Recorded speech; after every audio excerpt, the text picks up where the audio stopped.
yang seketika detik-detik kematian sudah hampir tiba. Bagaimana akhiratku juga tidak hilang. Sebagaimana yang saya tahu tentang keburukan, kejelekan, dan juga dengan kesalahan yang aku lakukan. Oke, sekarang apa ada obat, ada penyembuh, ada penawar dengan Anda tentang keadaan yang aku sampaikan tadi? Lenyap dunia dan akhiratku.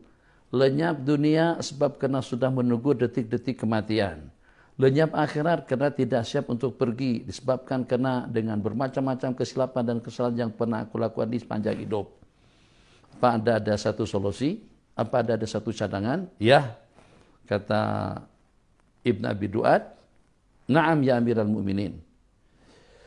Terus diceritakan, Muhammad bin Abdul Malik masa memerintah, masa dia berkuasa, itu ramai di kalangan ummal, di kalangan kutab, yang dia penjarakan sampai penjara jadi penuh. Itu bilangan yang cukup ramai. Di sana terdapat sekian ramai, ribuan tangan yang diangkat memohon, meminta kepada Allah Jalla Jalaluh yang mendoakan keburukan kepada Tuanku. Ramai jumlah bilangan mereka yang dipenjarakan, dan dibalik daripada mereka itu terdapat ribuan tangan yang ditadahkan ke langit meminta kepada Allah, mendoakan ke atas Tuanku. Bukan kesembuhan, ke atas. Maka agar Allah menganugerahkan kesehatan dan keafiatan kepada Tuanku, aku punya cadangan. Bebaskan mereka semuanya. Bebaskan mereka semuanya agar Allah menganugerahkan keafiatan, kesembuhan, keselamatan kepada Tuanku, dan juga pada masa yang sama wa taqillu khusumuk, akan berkuranglah musuh-musuh Tuanku nanti pada hari kiamat. Siapapun yang kita zalimi, siapa saja kita sakiti, siapa saja kita aniaya, itu akan menjadi musuh kita nanti pada hari kiamat kalau kita tidak minta maaf kepada mereka. Susah. Mungkin kita masih ingat cerita Khalifah Umar bin Abdul Aziz dengan Sulaiman bin Abdul Malik, dengan Khalifah Sulaiman bin Abdul Malik, dengan bangga dan juga dengan seronoknya. Bukan seronok karena pada waktu pertandingan bola sepak, tak. Bukan seronok kok pada waktu berlakunya sirkuit di Sepang, tidak. Seronok pada saat ketika umat Islam sedang beruku di padang Arafah dengan pakaian yang serba putih. Labbaik Allahumma labbaik. Labbaik la syarika lak, labbaik innal hamda wa ni'mata lak wal mulk la syarika lak. Bagaimana dengan seseorang tidak merasa seronok, tidak merasa gembira, tidak merasa tenang, jiwanya damai dan tentram pada waktu melihat orang ramai beristighfar, berintih-intih, meratap, menangis di hadapan Allah dengan lantunan labbaik Allahumma labbaik. Tapi ternyata komentar, tanggapan, respon daripada Khalifah Umar bin Abdul Aziz yang pada saat ketika itu belum lagi menjadi khalifah, Tuanku, sebanyak mereka yang beruku di padang Arafah, sebanyak itulah, sebanyak rakyat Tuanku dan sebanyak mereka yang beruku di padang Arafah, sebanyak itulah yang akan menjadi musuh Tuanku nanti pada hari kiamat. Jadi kalau seandainya Tuanku tidak sembuh sekalipun, paling tidak untuk mengurangkan jumlah bilangan musuh-musuh Tuanku nanti pada hari kiamat. Jadi kata Tuan Khalifah Al-Wathiq, ni'ma ma asyarta bihi, sangat cantik betul cadangan kau yang kau cadangkan kepadaku. Maka dengan Khalifah memerintahkan kepada Ibn Abi Duat untuk membuat surat pembebasan dengan atas nama Khalifah. Untuk membuat surat pembebasan atas nama Khalifah dengan ditanda tangani oleh beliau. Jadi kata Ibn Abi Duat Al-Qadhi, Tuanku, kalau nanti dengan ketua penjara atau penjaga penjara atau dengan menteri pertahanan tengok tulisanku, nanti dia akan protes, komplain, dia akan berkeras kepala. Akan tapi Amirul Mukminin paksakan diri untuk duduk, bangun, dan juga menandatangani tulisan keputusan pembebasan semua yang ada dalam penjara. Maka dengan Khalifah pun dengan tangan yang bergetar-getar menandatangani surat yang ditunjukkan kepada Ibn Zayyad. Ibn Zayyad ini nampaknya seperti Menteri Pertahanan. Menteri Pertahanan atau Menteri Keamanan. Surat daripada tuanku kepada Ibn Zayyad untuk membebaskan semua tahanan yang ada dalam penjara tanpa musyawarah, tanpa mempertanyakan, tanpa ada alasan itu dan ini. Setelah surat tadi itu ditandatangani, dipanggil ketua polis yang bernama Itah. Coba tolong bawa surat tuanku ini kepada Ibn Zayyad. Yang pertama, kamu jangan bagi dia peluang untuk buat apa saja. Dan halang dia kalau sampai dia akan berjumpa dengan aku. Jangan bagi peluang dan kesempatan untuk dia menyurati aku. Bahasa kita sekarang, jangan bagi dia peluang untuk WhatsApp aku, meng-SMS aku, atau menelpon aku, atau menghubungi aku. Baik secara online atau dengan cara seperti apapun, jangan. Kalau pada waktu kamu terjumpa dengan dia, di saat dia lagi sedang di tengah jalan, suruh dia turun daripada tunggangannya dan ajak dia duduk di tepi jalan dan tunjukkan suratku itu. Sampai selesai, sampai keluar perintah daripada Ibn Ziyad. Maka dengan Itah pun pergi, ketua polis tadi itu pergi, menjumpai Ibn Ziyad, ternyata terjumpa dengan Ibn Ziyad sedang berkendaraan, terjumpa di tengah jalan, maka dengan Itah langsung saja meminta kepada Ibn Ziyad untuk turun daripada tunggangannya, duduk di tepi jalan. Ibn Ziyad nampak agak kelihatan risau dan bimbang, nampak seperti ada sesuatu yang berlaku. Jadi pada saat ketika itu, Ibn Ziyad meminta kepada Itah agar diperkenankan untuk pergi ke istana untuk menjumpai khalifah. Itah tak bagi peluang dan juga tidak mengizinkan untuk itu. Oke, da'ni ukatibuhu. Beri saya peluang untuk saya menyuratinya. Pun juga tidak diberikan peluang.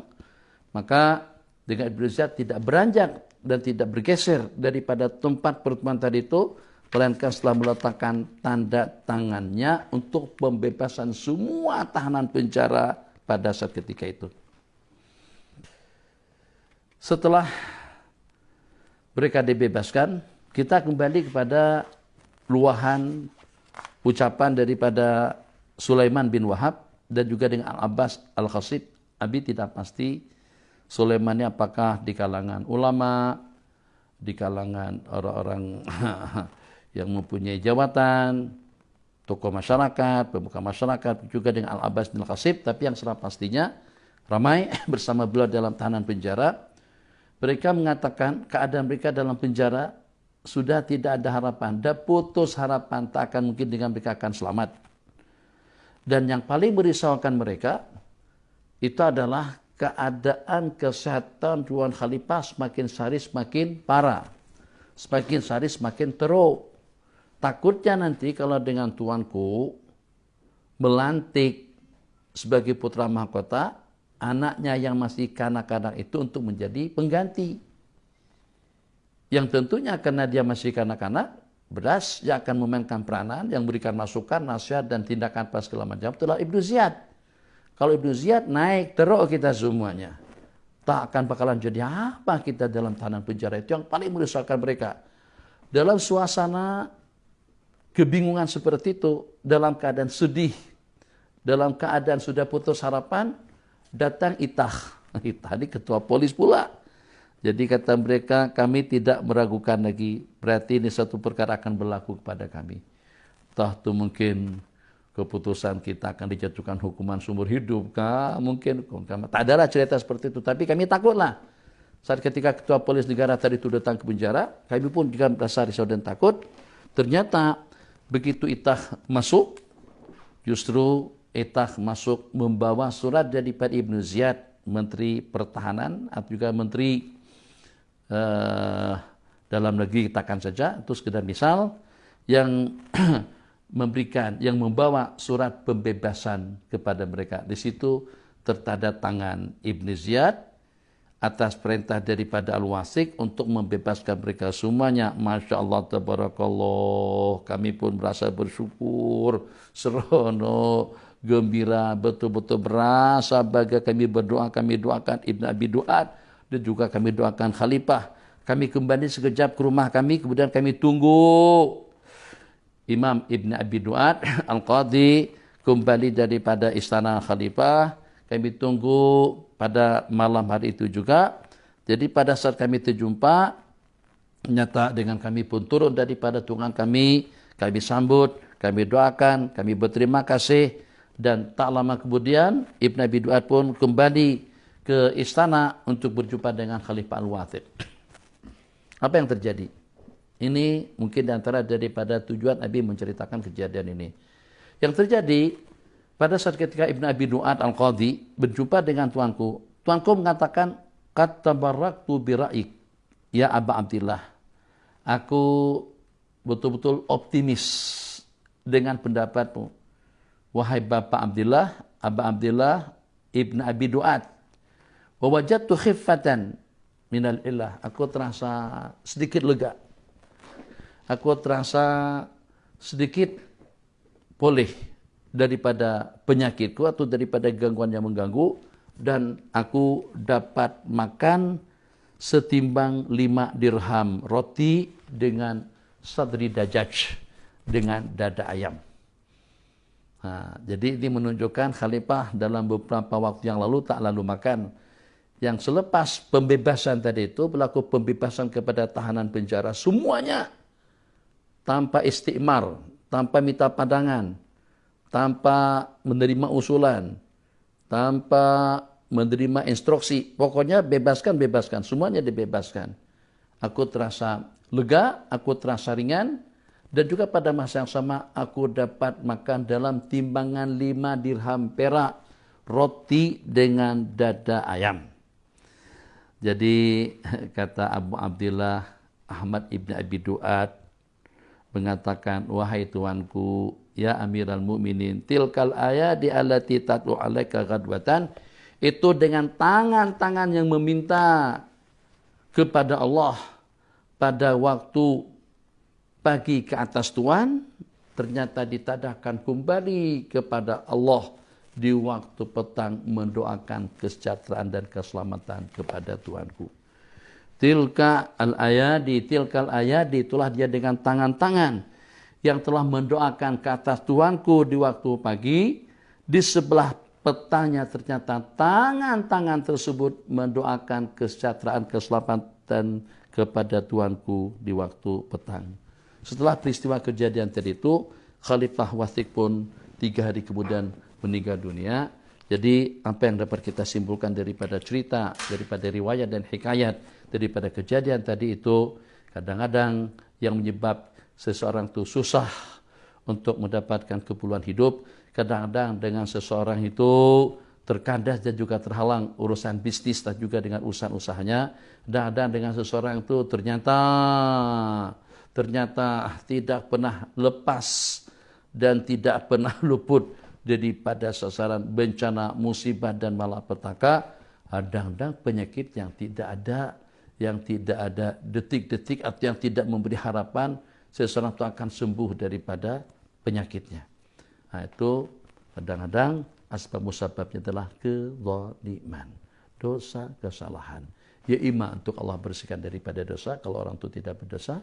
Ima Allah untuk berikan peringatan, warning kepada yang berkenaan atas perbuatan yang dilakukan. Ya ima itu deposit pertama. Itu adalah kami sebut dengan DP.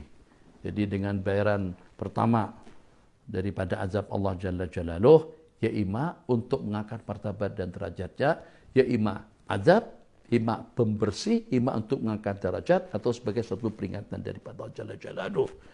Jadi suatu perkara yang paling pantas, suatu perkara yang paling patut kepada sesiapa saja yang pada waktu diberikan amanah untuk memerintah, yang paling mustahil untuk dilihat itu adalah orang-orang tahanan, orang-orang yang ada dalam penjara. Pastikan atas dasar kesalahan apa dengan mereka dipenjarakan, tangan-tangan yang meminta yang diangkat di waktu malam, dan juga dengan keluarga yang meminta dan yang memohonkan, itu akan menjadi asbab bencana dan penyakit, problem, tantangan, masalah kepada orang-orang yang menzalimi mereka. Mudah-mudahan dengan cerita daripada Khalifah Wathik tadi itu, kita akan memberikan satu ibrah agar jangan sampai dengan kita zalim dengan sesiapapun. Lebih-lebih lagi kalau pada waktu seseorang itu sudah berkuasa, zalim pada saat ketika berkuasa, itu satu musibah yang Allah timpakan kepadanya. Hada wabillahi taufik. Wassalamualaikum warahmatullahi wabarakatuh.